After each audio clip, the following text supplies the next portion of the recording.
This video is sponsored by AG1. Hey guys, welcome back to my channel. I'm Alexandra and you are watching a very special 4-part series where I make over a subscriber's entire apartment room by room. Come along for this epic adventure with Team AG and I as we make this subscriber's rental feel like home. Welcome to the show, everybody. This is exactly what I had in my head. Sorry, I can't. Oh my. No. It's all happening. I'm out. I'm quitting. We made it to the end. Come on in. Oh my God. Roll the music, sound man.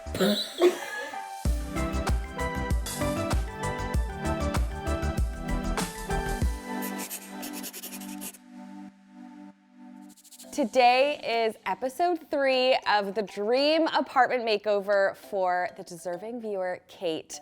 So far we've made over like the first front of the house, the living room and the office. And today we're tackling this kitchen, which really needs a lot of love.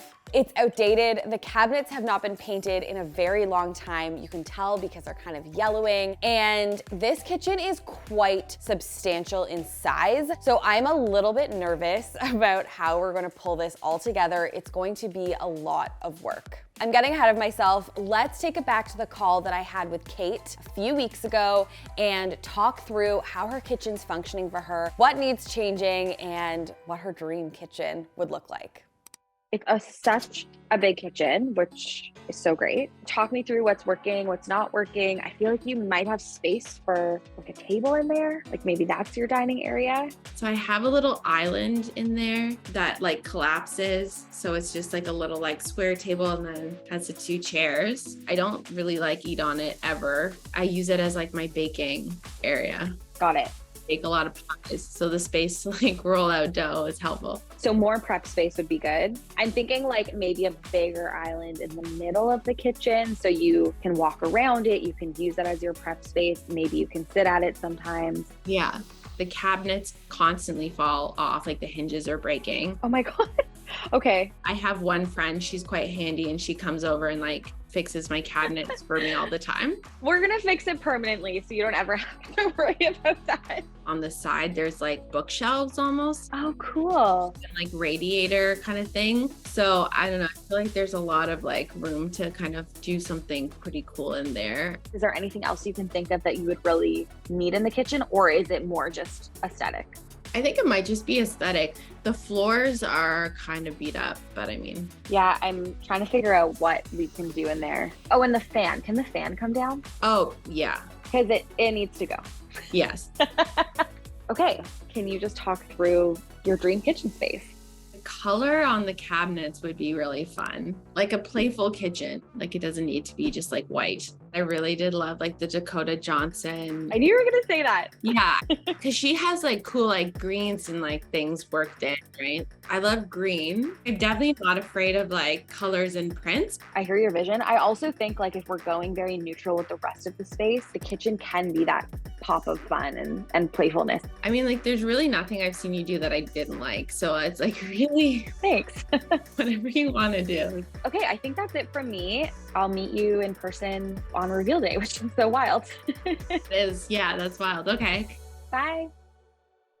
Kate's inspo is filled with green and pink hues, pattern. She's not afraid of color. So I really want to make this kitchen stand out. I want to go with the bold color that we didn't use in the living room and kind of nod towards the office with that bold pattern in the wallpaper. Here's what I'm thinking for the design. The floor has got to be changed. We need to upgrade it. The tile is feeling really cold. I want to bring in a black pattern tile, obviously make it peel and stick with some kind of beautiful pattern on it. For the backsplash, that's where I want to bring in the muted pink tones that Kate loves so much and go with a pattern that contrasts the floor tile, but at the same time really works together. Make it like eclectic, you know? For the cabinets, we are going two-toned, but using one color. So in this case, we're going green. We're gonna go dark on the bottom, light on the top. I think it's gonna be really impactful while still keeping in those soft, muted tones. I really struggled with the big kind of open space in this kitchen. You have her actual appliances and countertop kind of like sandwiched in an L shape in the corner, but what do we do with the rest of this space? We need to bring in an island, preferably something on casters so it can move, to give Kate more prep space, but also a place to sit and eat dinner. I am so excited to get started on this makeover. Let's get into it. There has been so much prep work going on behind the scenes to get this 2-week makeover underway. Graham has been working really hard in the workshop, building all the things. I have been up here with Alana and the team, getting all the logistics and design sorted. So we have been implementing AG1 as a team to combat stress and just give us energy in prep for this really big makeover. AG1 is a science-driven formulation of vitamins, probiotics, and whole food source nutrients that aid your brain, gut, and your immune system. It has rhodiola, magnesium, and B vitamins to support sustained energy throughout the day without the caffeine crash you get from coffee. And AG1 has your daily dose of vitamin C, functional mushrooms, zinc, and more to support your overall immune health. I've been loving how all my vitamins and nutrients are taken care of in just a scoop. If you want to add AG1 to your daily routine, click the link in my description below to get a free 1-year supply of AG vitamin D3 plus K2 plus 5 AG1 travel packs with your first purchase of AG1. Okay, let's get back to work. To prep, these cabinet doors need to be painted, so Graham and Dave are in Kate's apartment. They are taking the cabinets off and back to the workshop. While they were painting in the workshop, Jay Davis came in and painted Kate's entire apartment for us. There is nothing like a fresh coat of white paint, especially when you're moving into an outdated apartment or a new space, a new home. The Jay Davis team does such an amazing job. So if you're looking for thorough painters who walk you through every single step of the way, make sure you reach out to them. All of their links are down below. Now that the doors are back at the workshop, Graham and Dave are scrubbing them down with dish soap and water to get any kitchen grease or gunk off the doors. If you don't do this, the paint is not going to stick to the cupboards properly. It's going to peel and there's going to be bumps, so clean your cabinets and do so thoroughly. Now Dave and Graham are painting the cupboard doors with 2 coats of primer. Farrow & Ball provided a mid-tone primer and a dark tone primer for the 2 different shades of green so that you don't need to paint as many coats. Graham and Dave are pre-drilling some small holes in the top or the bottom of the cupboard doors and attaching a small cup hook to each door so that they can hang the doors out of the way with coat hangers to dry. For the tops, we're going with ball green. And for the bottoms, we're going with Beverly, both colors by Farrow & Ball.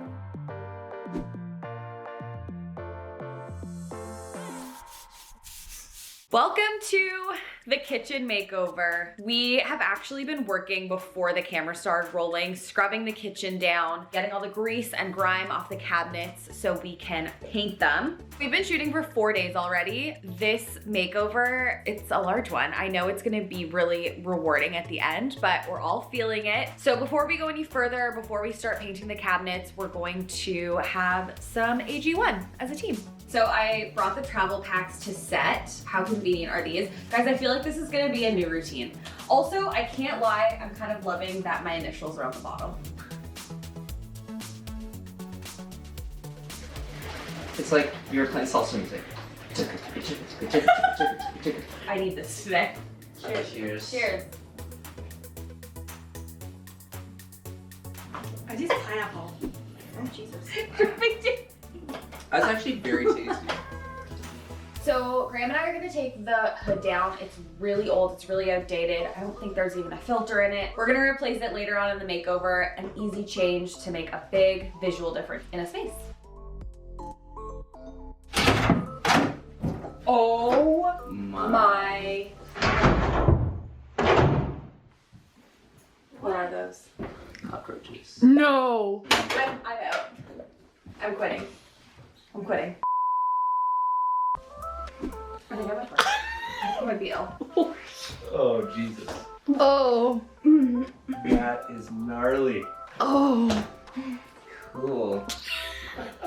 The good news is that these cockroaches are dead. These are remnants of clearly an extermination probably multiple years ago. Kate does not have cockroaches in her apartment. There's no cause for concern. We're in old Toronto homes. You never know what you're gonna find. And guys, we see a lot of stuff. So this was just an interesting morning. Okay, we're gonna start fresh. And when I say start fresh, I mean we're literally starting fresh with some primer on the cabinets. We're gonna get these primed and painted so it looks brand new in here.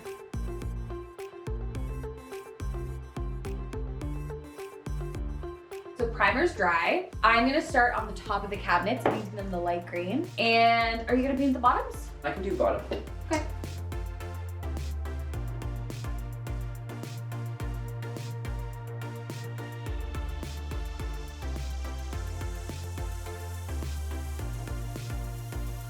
We're painting the rad cover the same color as the bottom cabinets, this beautiful dark green. We're doing multiple coats to get the greenest of green color.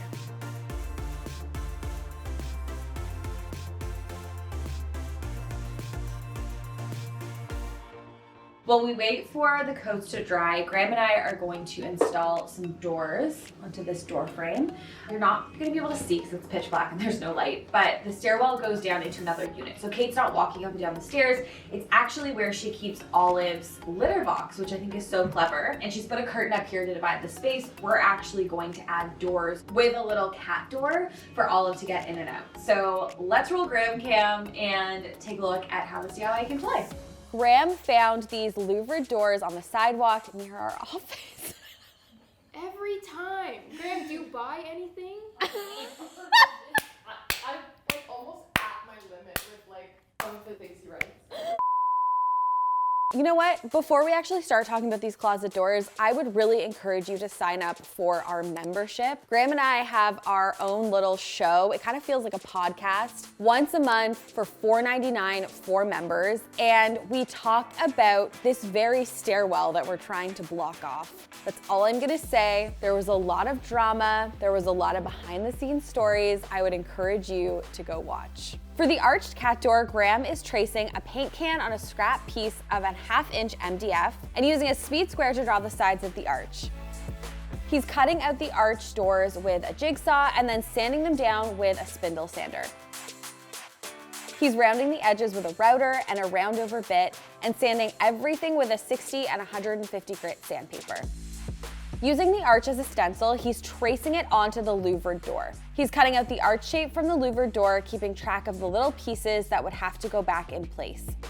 Using wood glue and a brad nailer, he's gluing the pieces back into the door and securing the arch in place. He's priming the MDF and got it ready for paint. Graham is now using a paint sprayer and 3 coats of ball green by Farrow & Ball. Using a paint sprayer is going to allow him to get into all the nooks and crannies and between the louvres. For the cat saloon doors, yes, the cat saloon doors, Graham is tracing the arch onto a scrap piece of a 1/4 inch plywood. He's sketching out the shape of the doors using a pencil. He's cutting out the door using a jigsaw and sanding everything down using a spindle sander and a tabletop belt sander. He's staining the plywood doors using some English chestnut stain and gluing a piece of cane webbing onto the backside of each door. For the hinges, Graham is using a continuous piano hinge and is making them a bit smaller in size, cat size. He's drilling some holes in the hinges so that the glue would have something to grab onto. Now he's attaching the hinge to the doors and to the arch using an oscillating multi-tool to cut out a kerf in the material so that the hinge is sliding into the notch and glued in place.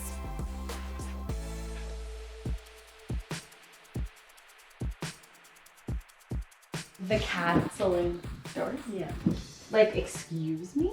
I want to be a cat so I can climb through those saloon doors. Oh, I gotta use the bathroom. No problem. Graham is also adding a piece of trim to the top. We're gonna paint this the same white as the door trim so it kind of looks all built in. I just didn't give myself enough space for both hinges, so I have to take a little sliver off each one. 5 minutes later. So we're back. Graham cut the doors down. We're gonna mount them and then we're gonna paint the side where he trimmed. And he did it all in 5 minutes. So cute. Yay. Oh. Oh. The house is like on a slant basically, so it's not level. The doors aren't lining up. We're gonna have to cheat one of them up to make them look like they're at the same height. Oh, baby, that's nice.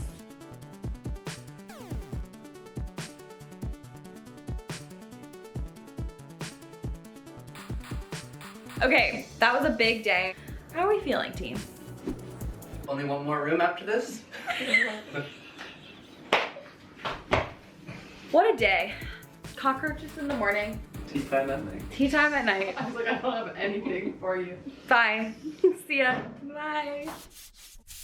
Hi guys, it's the next day and the paint looks so good. It's dried really nicely. I'm loving the two-tone. We are gonna start with peel and stick flooring. I'm so thrilled about this because these floors have got to go. We're using wall pops, which we've used before in an entryway we made over. And I really like this product because they're a little thicker. So we're gonna be installing basically like a floating floor that is removable. This is the tile, the pattern. It's gonna look so good against the green. Before we start installing, Graham and I have to clean the floor with isopropyl. Isopropyl. Yeah, we call it isopopo, but it's isopropyl. Mm-hmm. Isopopo? Isopropyl?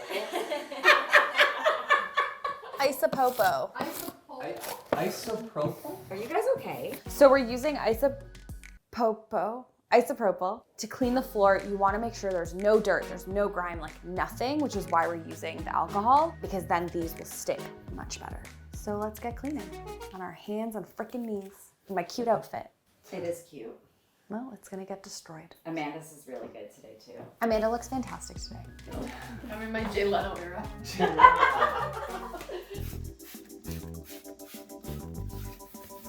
smell that? Isopopo.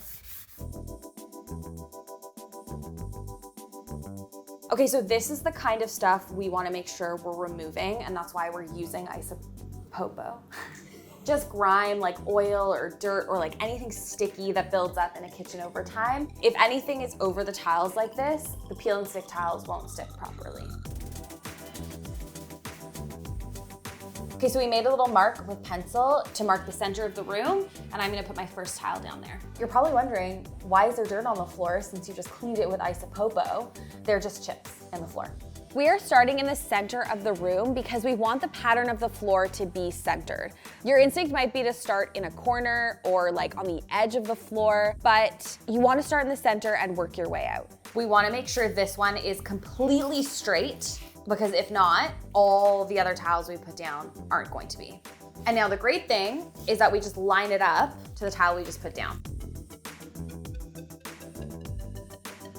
This door has a hard time opening right now because it's rubbing up against the existing floor tile. So it definitely isn't gonna open when we add this tile because it's gonna add a bit of thickness. So Graham is going to shave down a bit of the bottom of the door so that it opens well for Kate with these tiles or without. But we're gonna do that tomorrow probably. There'll just be a blank gap, that's why. We're continuing this same process for the entire floor. And to be honest, you guys, this is actually proving to be a lot easier than I anticipated.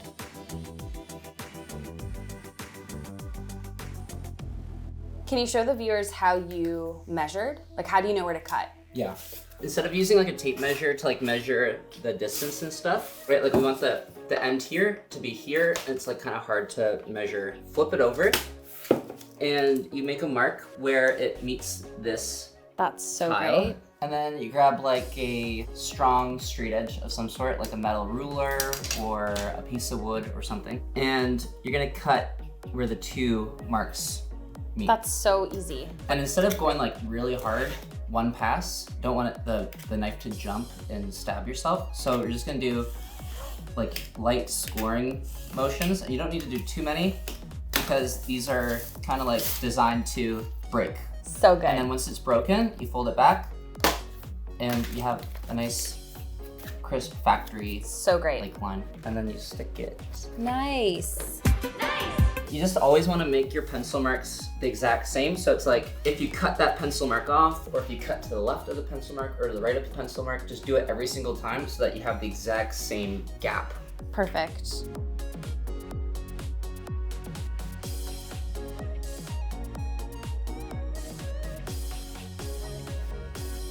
We moved the fridge and the stove out, and we're actually putting the tiles underneath. We really want to make this like a professional install so it looks clean and seamless.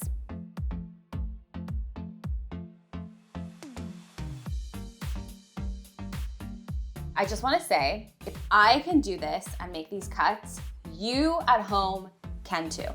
Feeling really proud. I probably said this earlier, but there can be 100 people in the room, and 99 don't believe in you. And just one does, just one believes, and it can change everything. It changes your whole life, and it can change your whole life.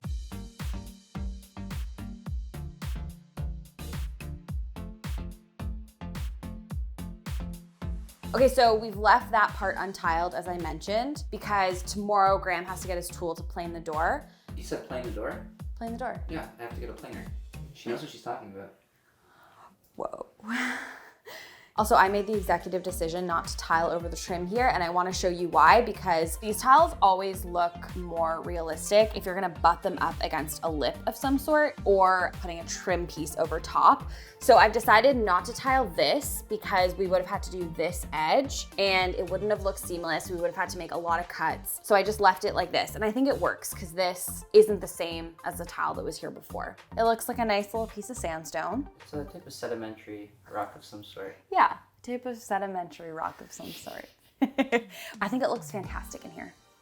So we're moving on to another peel and stick product, Peel and Stick Backsplash. It's from Surface Graphics on Etsy. We've never used this shop before, and their patterns are beautiful.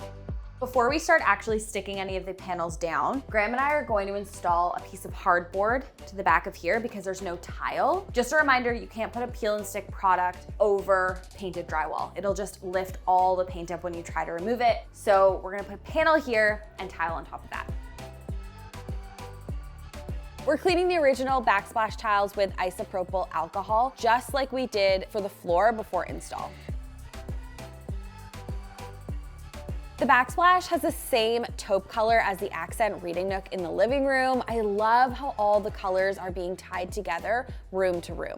I really love how you can see the original tile texture underneath these. It makes the peel and stick look really real. Graham is now cutting all the excess tile with a utility knife. Okay, so another tip I have for peel and stick backsplash is to use silicone along the edges. This is not only going to protect the peel and stick from moisture getting underneath it, but it is going to make it look seamless, make it look like it was always there, and cover any like jaggedy edges that may have occurred when you were cutting. So let's get the hood fan up. Gosh, I just had a flashback to taking it down. Oh my, I'm quitting. We're replacing Kate's old grimy yellow hood with a new white one from Home Hardware. We also got Kate a new filter for this hood fan, so it's the right one to catch all the grease. The grease was just flying everywhere. Now her cabinets are gonna stay clean, hopefully, for a very long time. It's a fan. It's a light.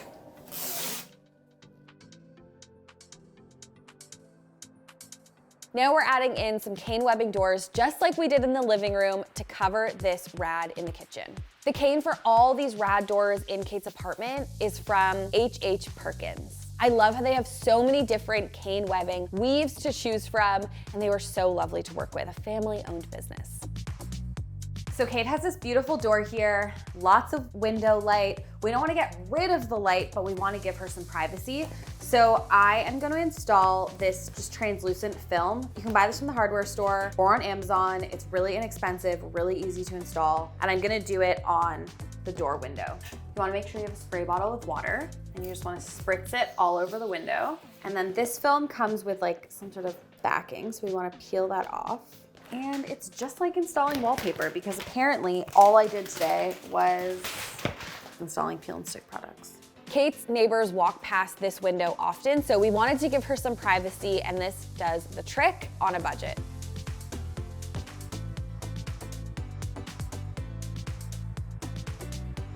That's done. That was easy.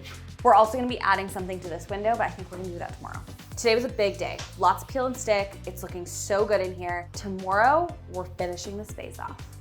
See you then.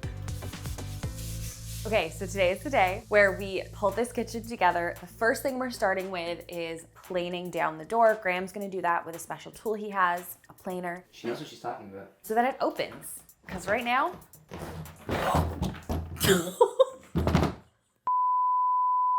That made my heart stop. Graham got it ready to go. But as you could have seen yesterday, it doesn't open. That's right, we showed them all. Yep. Okay, that could have been bad.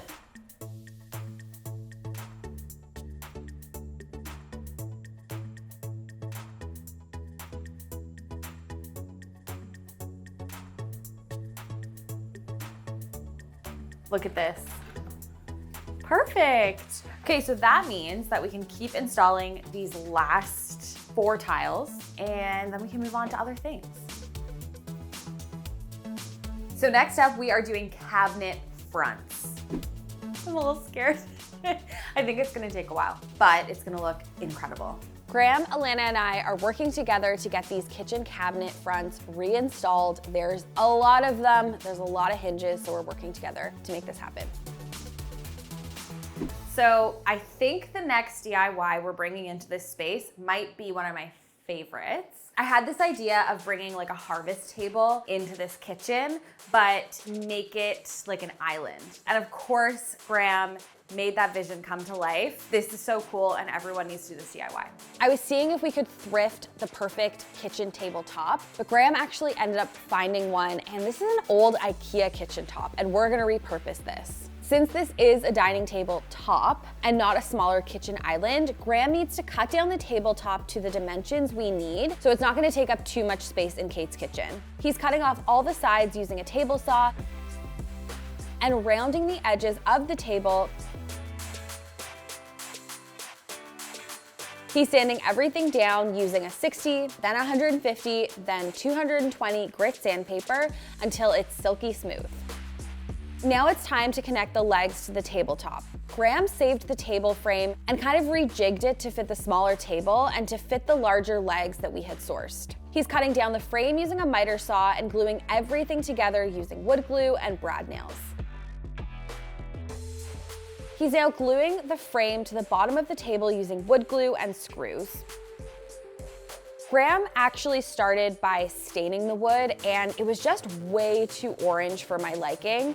So to fix this, Graham is sanding down the table once more and trying to bleach the wood using liquid bleach. There's actually products out there made specifically for bleaching wood and they work really well, but we were in a bit of a pinch, so we tried using regular bleach and it totally worked. He's now sealing the tabletop and the wooden legs with a semi-gloss lacquer, sanding slightly in between the second and third coats. So this is the top. I'm screaming, crying, throwing up. I've also never seen this DIY like all together. I'm so excited.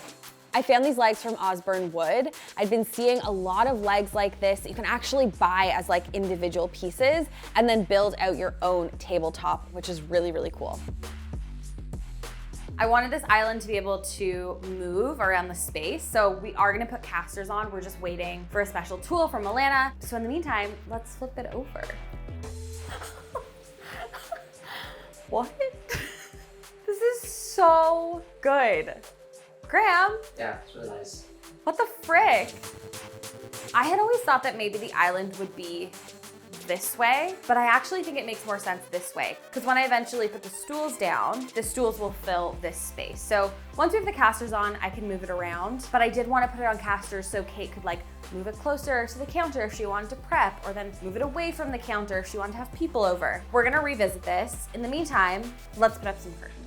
These curtains are actually tablecloths. They're from Soko Living, and I flipped it over a little bit and then clipped it at the top so it gives it like a kind of cafe curtain vibe. So let's hang them. Like absolutely gorgeous. Kisses the floor. Since this kitchen does feel like a substantial full room, I thought curtains would work really nicely in here. They're not by the oven, they're not by the stovetop. They're also really easy for Kate to take off the curtain rod and throw in the wash. We also ended up using an IKEA shade in the window as well. So if the curtains don't work out for Kate, she has this as a backup. Okay, so Elena's back. She took over steaming, and I'm gonna get the casters on this island. Okay, here's going up. Flippity-doo-dah, flippity-day.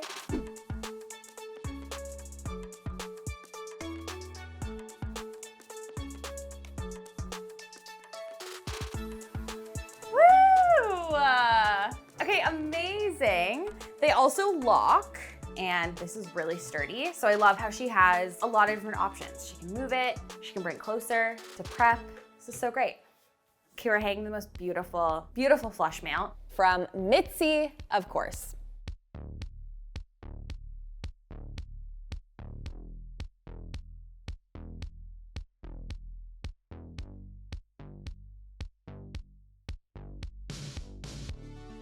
We used this style of light from Mitzi in my parents' living room makeover, if you guys remember the sconces. And my dad just like kept commenting about what great quality like the glass was. He like wouldn't stop talking about it. It's just such an amazing quality. Like, feel how heavy these are. This is so beautiful. Finally, it's knob time. Knob time! These are from V2V. I'm adding pulls to the drawers to contrast the knobs on the doors. I love using a mix of knobs and pulls in a kitchen. We have gold nail polish, and I'm just going to paint over the silver. Finally, I'm adding handles to these closet doors. I love how like big and chunky they are. They're such a statement. So while I was finishing off the knobs, Graham hung Kate's existing shelves. We changed the brackets to make them look a little elevated. Hot tip, if you have shelves that are just old, that you're sick of looking at, try and change the brackets before you get rid of them entirely. I'm gonna style these in a minute. Can't wait for a shelfie moment. But for now, let's move on to stools. I wanted to get Kate stools that didn't have a back so that she could easily slide them under the island. These are really comfy and like, what a great place to work.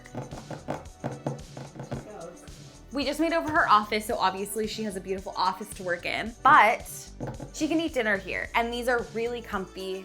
I'm in love with this island. I want one. So I'm not gonna lie, this makeover felt like a doozy. And I can't believe that I'm saying we're finally at the finishing touches. Roll the music, sound man.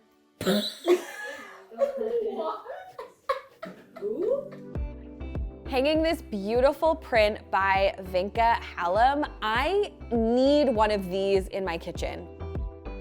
I'm styling the shelves, starting with leaning this art print of apples, placing these wooden salt and pepper shakers in front, placing some of Kate's beautiful mugs here, a canister of tea, a faux plant, leaning some cookbooks, and adding a decorative jar and a candle. I love a shelf that is functional, but also really stylish. Placing Kate's mixer on the counter, it works so well. Leaning a few of her cutting boards, again, layers, we love them. Placing down this thrifted lemon canister, adding a kettle and some utensils to the stove. Hanging 2 tea towels side by side. Placing some more of Kate's mugs. We want to display these, they're gorgeous. Placing soap and a little dish brush on the sink. Leaning an art print. Setting down a fruit bowl and some peaches. Hanging my Ten & Co. checkered tea towel. Placing a kitchen mat down for extra comfort. Finally, placing this decorative garbage can on the ground. Yes, garbage cans can be beautiful. Remember what this kitchen looked like before? Floors were outdated, the cabinets were like yellowing, in desperate need of a fresh coat of paint. It really needed a refresh. On the count of 3. 1, 2, 3.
This was probably one of the most challenging makeovers we've ever done, but it actually might be one of my favorites. I cannot wait to show Kate her new kitchen. Speaking of a reveal, I will be back next Saturday. We are gonna be making over the bedroom and revealing the entire apartment to Kate. You don't wanna miss tuning into that. Click the link in my description to get a free 1-year supply of AG vitamin D3 plus K2 plus 5 AG1 travel packs with your first purchase of AG1. I will see you guys at 11 next Saturday. Thank you so much for watching. Bye. And I will always love you. Am I Mariah Carey? Am I Mariah Carey? We'll always love you. No, not as good. You should change the lyrics to Boo. And Oh my god, you can literally change any song that says you to Boo. will always love Boo. I can't get up there today. I love when like I'm filming you and little do they know off camera, right beside you.